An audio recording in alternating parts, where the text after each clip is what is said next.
Hello children, आज हम discuss करेंगे nationalism in India chapter 2 of history. इसमें टोटल 4 पार्ट्स हैं पूरे चैप्टर में। तो पहला पार्ट है the first world war, Khilafat and non cooperation movement. इसके आगे 3 सब पार्ट्स हैं। The idea of satyagraha, the Rowlatt Act, why non cooperation. ये इसके 3 पार्ट्स हैं। सेकेंड मेन पार्ट है different strands within the movement. इसके 3 सब पार्ट्स हैं। The movement in the towns, rebellion in the country side, जिसमें हमने 2 गाँव के बारे में बात करनी है, case of Awadh, tribal peasants of Andhra Pradesh, और थर्ड होगा Swaraj in the plantations. Third topic है इसका टूवर्ड सिविल डिसोबीडियंस, जिसमें हम सॉल्ट मार्च के बारे में पढ़ेंगे, सिविल डिसोबीडियंस मूवमेंट के बारे में पढ़ेंगे। सेकेंड सब टॉपिक होगा how participants of the movement. तो थर्ड पार्ट होगा इसका the limits of civil disobedience, जिसमें हम लिमिटेशन, इसके में क्या कमियां थी उसके बारे में देखेंगे।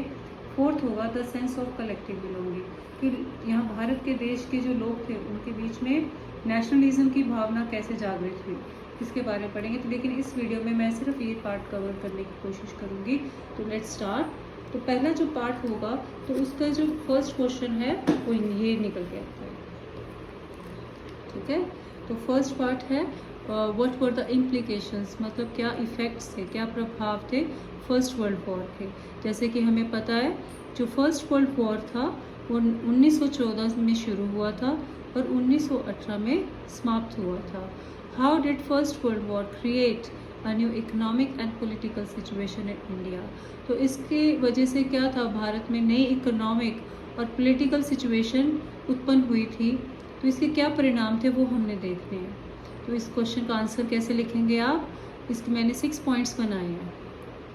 First world war created a new economic and political situation as follows. तो पहला क्या था, it led to a huge increase in defence expenditure. Expenditure मतलब खर्चा हुआ था डिफेंस पे बहुत ज़्यादा, विच वॉज फाइनेंस्ड, सारा खर्चा कहाँ से पूरा हो रहा था, वॉर लोन्स से। जो ब्रिटिशर्स थे उन्होंने लोन्स लिए हुए थे, तो वो सारा खर्चा हो रहा था। तो वो कैसे उन्होंने पूरा करना था, उसके लिए उन्होंने इंक्रीज़ कर दिए टैक्सेस को। फार्मर्स के ऊपर सारा बोझ पड़ रहा था इस चीज़ का। कस्टम ड्यूटीज़ उन्होंने बढ़ा दी, इनकम टैक्स इंट्रोड्यूस कर दिया। कस्टम ड्यूटीज़ वो होती हैं जो बाहर के देश से हम सामान मंगवाते हैं, इम्पोर्ट होता है, उस पर जो टैक्स लगता है उसे कस्टम ड्यूटी बोलते हैं। इनकम टैक्स वो होता है जो भारत की जनता थी वो अपनी इनकम में से, अपनी मंथली या एनुअली इनकम में से कुछ पार्ट टैक्स के रूप में सरकार को देती है। प्राइसेस इंक्रीज हो गए, doubling between 1913 to 1918, leading to extreme hardship for common people, जिसकी वजह से आम लोगों में बहुत ज़्यादा उनको हार्डशिप का सामना करना पड़ा, क्योंकि हर चीज़ की कीमत डबल हो चुकी थी। फोर्थ पॉइंट, फोर्स्ड रिक्रूटमेंट, जिसको हम कॉन्स्क्रिप्शन भी बोलते हैं, in rural areas caused wide spread anger. तो लोगों के बीच में बहुत ज़्यादा गुस्सा था, क्योंकि उनको ज़बरदस्ती सेना में भर्ती किया जाता था फर्स्ट वर्ल्ड वॉर में। क्रॉप्स फेल्ड, क्रॉप का भी नुकसान हुआ 1918 to 19 में और 1920-21 में, resulting in acute shortage of food. जब फसल खराब होगी तो शॉर्टेज ऑफ फूड भी होगा। इन्फ्लुएंजा एपिडेमिक फैला था, ठीक है। इन्फ्लुएंजा मतलब फ्लू था, ये एक तरह का जो बीमारी थी वो फैली थी, जिसकी वजह से 12 से 13 मिलियन जो लोग थे उनकी डेथ हो जाती है ड्यू टू फैमिन, भूखमरी से और ये बीमारी से, इन्फ्लुएंजा से, एपिडेमिक से, ठीक है। ये तो था कि इसके इकोनॉमिक और पॉलिटिकल इफेक्ट्स। तो नेक्स्ट क्वेश्चन आता है कि जो महात्मा गांधी थे, when did Mahatma Gandhi come back to India. He came back to India in January 1915। तो जब आए अपने साथ एक नॉवल, एक न्यू आइडिया लेते आए, इसका नाम था सत्याग्रह। और सत्याग्रह है क्या, एक आइडिया है जो किस पे जोर देता है, किस पे एम्फेसाइज करता है, the power of truth, the need to search for truth. ये क्या सजेस्ट करता है, if the cause was true, अगर आपका जो कारण है वो सच है, if the struggle was against injustice, और जो आप स्ट्रगल कर रहे हो, ठीक है, जो आप स्ट्रगल कर रहे हो वो इनजस्टिस के खिलाफ है, then physical force is not required, it is not necessary to fight the oppressor. आपको फिजिकल फोर्स लगाने की ज़रूरत ही नहीं है जो आपको परेशान कर रहा है, ठीक है। तो नेक्स्ट क्वेश्चन हमारा बनता है, महात्मा गांधी जब आए भारत में उन्होंने 3 जगह पर सत्याग्रह मूवमेंट स्टार्ट किया था। तो पहला कहाँ किया था? चंपारण इन बिहार। तो चंपारण बिहार में क्या हुआ था, इंडिगो प्लांटेशन के जो पेजेंट्स थे उनके लिए उन्होंने स्ट्रगल किया था, क्योंकि वहाँ पर ऑपरेसिव प्लांटेशन सिस्टम चल रहा था जो अंग्रेज़ों ने चलाया था। तो 1917 में महात्मा गांधी ने सत्याग्रह वहाँ चलाया पहला। दूसरा खेड़ा डिस्ट्रिक्ट इन गुजरात, किसके लिए था वो?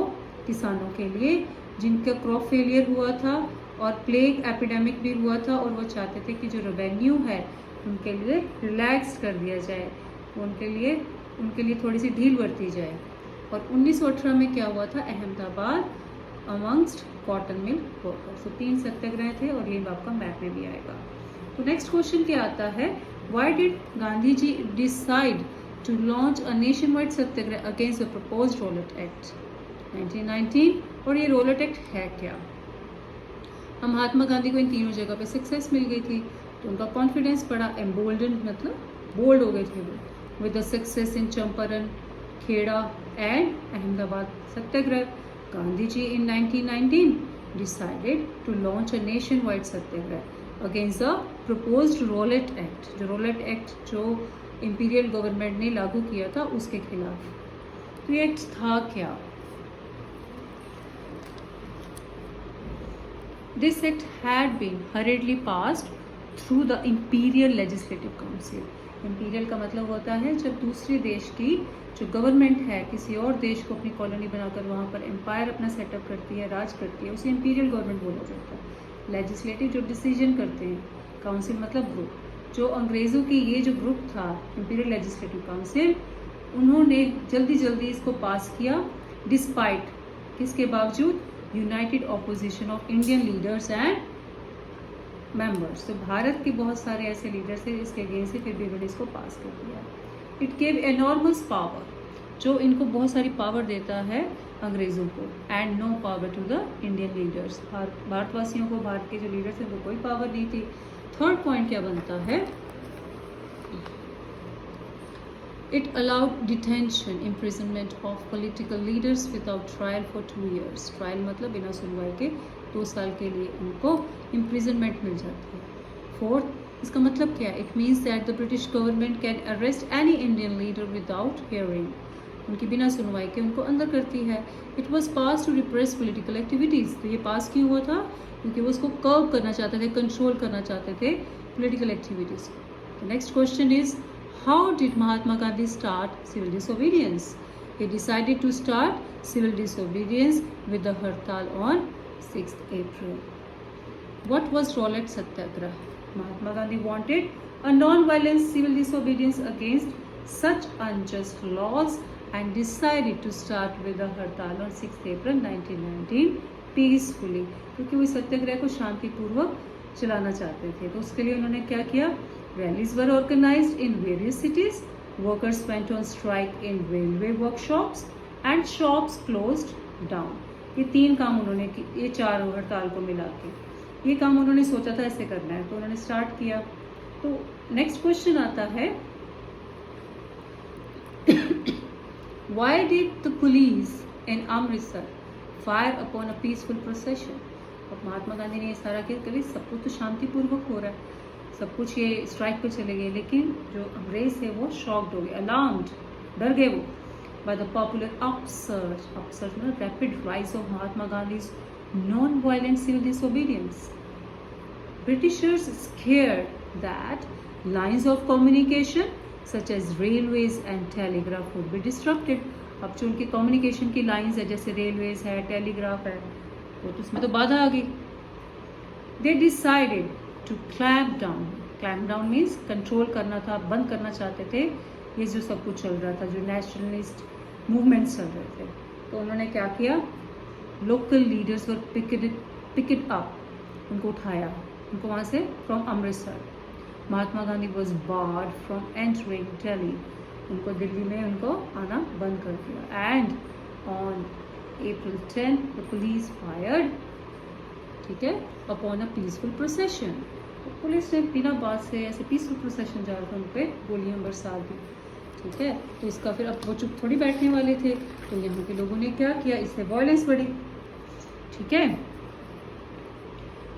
तो वायलेंस बढ़ी, लोगों ने क्या किया, people started wide spread attacks on, जो अंग्रेज़ों के बैग्स थे, पोस्ट ऑफिस से, रेलवे स्टेशन से, उस पर उन्होंने अटैक किया।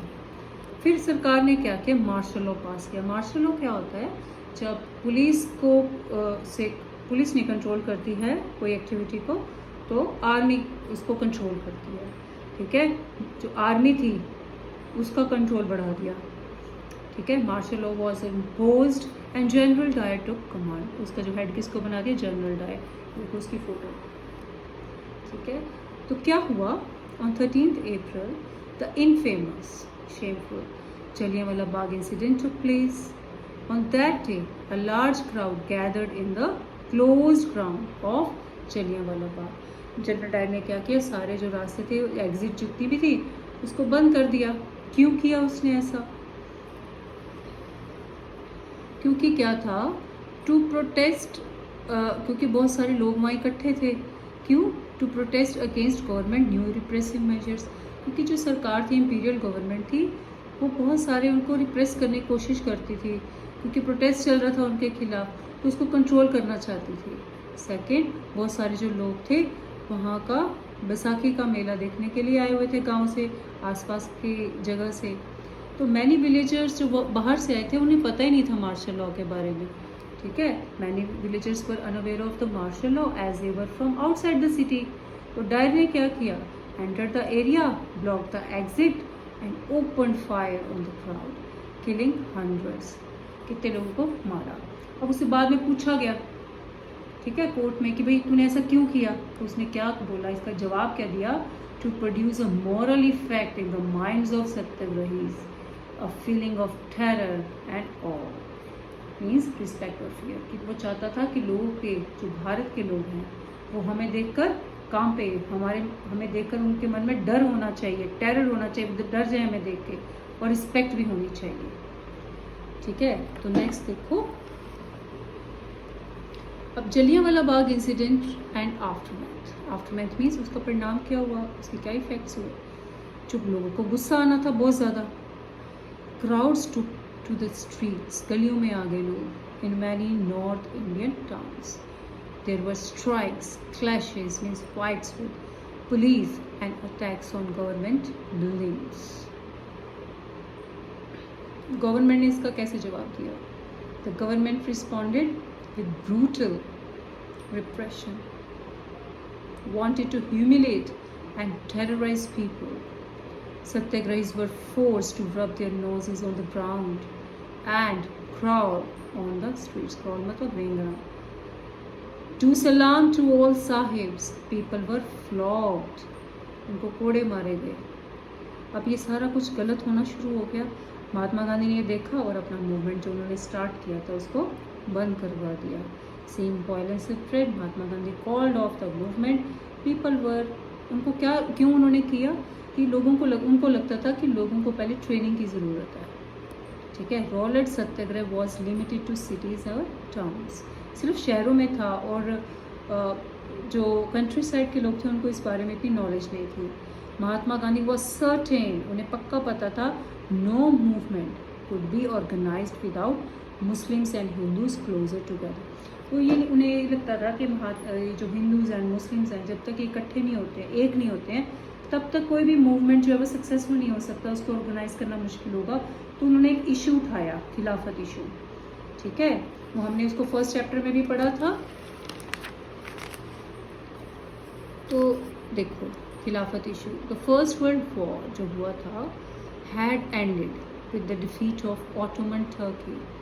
ऑटोमन एम्पायर था, हमने पढ़ा था, जहाँ पे हमने ग्रीक इंडिपेंडेंस के बारे में पढ़ा था फर्स्ट चैप्टर में।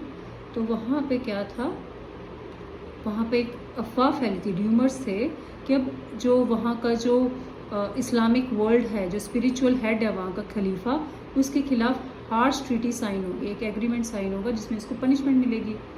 तो सारे मुसलमान लोग यहाँ पे नाराज़ थे उनसे। टू डिफेंड हिम अ खिलाफत कमेटी वॉज फॉर्म्ड इन मार्च 1919। तो महात्मा गांधी ने उनके साथ मिलकर खिलाफत कमेटी फॉर्म की। किसके साथ? अली ब्रदर्स के साथ। कौन से थे? मोहम्मद अली एंड शौकत अली। उन्होंने क्या किया? डिस्कस किया आपस में। Began discussing with Mahatma Gandhi about united mass action. Mahatma Gandhi ने उनके साथ, उनको मिलने के बॉम्बे, वहाँ पे उनसे सारी बात की और उनको एक मौका लगा कि हम एक ही अम्ब्रेला के नीचे यूनिफाई होके हम एक ही हमारा दुश्मन है, उसके खिलाफ हम आवाज़ उठा सकते हैं। तो इसलिए उन्होंने फर्स्ट सेशन हुआ था कोलकाता सेशन इन सितंबर 1920, तो वहाँ महात्मा गांधी ने भी डिस्कशन की थी, तो ये खिलाफत मूवमेंट स्टार्ट हुआ था। ठीक है, तो नेक्स्ट स्टेप आता है, महात्मा गांधी ने एक किताब लिखी थी जिसमें उनकी किताब का नाम था हिंदू स्वराज। उन्होंने एक बहुत इंपॉर्टेंट बात की थी। उन्होंने कहा था जो ब्रिटिश रूल है वो यहाँ पे इस्टेब्लिश हुआ है, यहाँ पे पक्का वहाँ पे यहाँ पे इस्टेब्लिश हो चुका है। क्यों हुआ है? क्योंकि यहाँ के जो इंडियंस हैं, यहाँ के जो भारतवासी उनके साथ कोऑपरेट कर रहे हैं, तभी वो यहाँ सर्वाइव कर पा रहे हैं। अगर हम उनके साथ कोऑपरेट नहीं करेंगे तो वो हमें स्वराज मिल जाएगा विद इन अ ईयर। अब how did the non cooperation movement unfold in the cities and towns in India? ठीक है, तो अच्छा हमने यहाँ तक करना है ये टॉपिक में। आगे ये टॉपिक है नया। ठीक है, how could non cooperation become a movement? Non cooperation movement कैसे बना? How should the non cooperation movement be unfolded in stages? उसको महात्मा गांधी ने बोला कि हम step by step, stages wise हम इस मूवमेंट को स्टार्ट करेंगे। ठीक है, तो फर्स्ट स्टेप क्या था? It should begin with the surrender of titles that the government awarded. जितने भी सरकार ने अवार्ड्स दिए वो सारे वापस कर दो, गिव अप कर दो। इसमें क्या था, जो रविंद्रनाथ टैगोर थे उनको टाइटल मिला था, नोबेल प्राइज़ मिला था for his book Gitanjali in 1913। Even he gave the reward. ठीक है, उन्होंने भी दे दिया अपना रिवॉर्ड जो उनको मिला था, नोबेल प्राइज़। नेक्स्ट है boycott of civil services.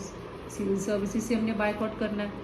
Third, boycott of police, courts, legislative councils, schools and foreign goods. ये सारी चीज़ें से हमें बायकॉट करना है। इन केस अगर वो हमें दबाने की कोशिश करते हैं, रिप्रेस करने की कोशिश करते हैं, तो उनका क्या मानना था कि हम full civil disobedience campaign launch करेंगे भारत पे। ठीक है, तो उनके लिए इन्होंने क्या किया? Through out summer in 1920 Mahatma Gandhi Shaukat Ali के साथ पूरे देश में घूमते हैं और लोगों को इस बारे में बताते हैं और उनको सपोर्ट देने के लिए बोलते हैं। ठीक है, अब लास्ट क्वेश्चन है, why were some leaders in Congress reluctant to boycott the council elections? तो क्यों इसको बायकॉट नहीं करना चाहते थे? तो इसका जवाब क्या है? Within the Congress, leaders were reluctant to boycott the council elections scheduled for November 1920 because they feared that the movement might lead to popular violence. उनको ये लगता था कि लड़ाई झगड़ा बढ़ सकता है, ठीक है, वायलेंस में तब्दील हो सकता है, इसलिए उन्होंने, तो फिर उनको मौका नहीं मिलेगा इलेक्शंस में आने का। तो फिर ये लास्ट टॉपिक है आपका, यहाँ तक हो चुका है। ठीक है, फिर क्या हुआ? तो उस कांग्रेस जो थी उसके अंदर ही कोई टसल सी चल रही थी और उनको कोई ऐसी जगह नहीं मिल रही थी जहाँ पर वो मीटिंग कर सके। तो फाइनली कांग्रेस सेशन होता है नागपुर में दिसंबर 1920 में, जहाँ पे वो मान जाते हैं कॉम्प्रोमाइज़ करने के लिए to work out and the non cooperation programme was adopted. तो ये अडॉप्ट कर लेते हैं नॉन कोऑपरेशन मूवमेंट। तो इसमें आप देख सकते हो ये जो पिक्चर है इसमें कैसे चरखा है, यहाँ पे सारा फॉरेन गुड्स पड़े हुए हैं, लोगों ने यहाँ पे रखे हुए हैं और इसमें बॉनफायर में इसको सारा जला देंगे ये। तो आप फिगर 4 देख सकते हो, the boycott of foreign cloth July 1922। Foreign cloth was seen as the symbol of western economic and cultural domination. तो ये माना जाता था कि वेस्टर्न जो कल्चर हमारे पर बहुत ज़्यादा वो डोमिनेट होने की कोशिश कर रहा है। एक ये पिक्चर है, जनरल डायर क्या कर रहा है, ऑर्डर्स दे रहा है, क्रोलिंग ऑर्डर्स दे रहा है, being administered by British soldiers. Amritsar का ये सीन है इस पिक्चर में। उसके बाद ये क्या है, ये पिक्चर है Indian workers in South Africa march through Volksrust 6 November 1913 की ये पिक्चर है। ठीक है, तो जैसे लोग सारे चल के जा रहे हैं, वॉक करते हुए जा रहे हैं, ठीक है, तो इसको क्या बोलेंगे, वॉक्स रस्ट 6 नवंबर 1913 की ये पिक्चर है। ठीक है, तो आज के लिए इतना। तो if you have any problem तो आप मुझे बता सकते हो।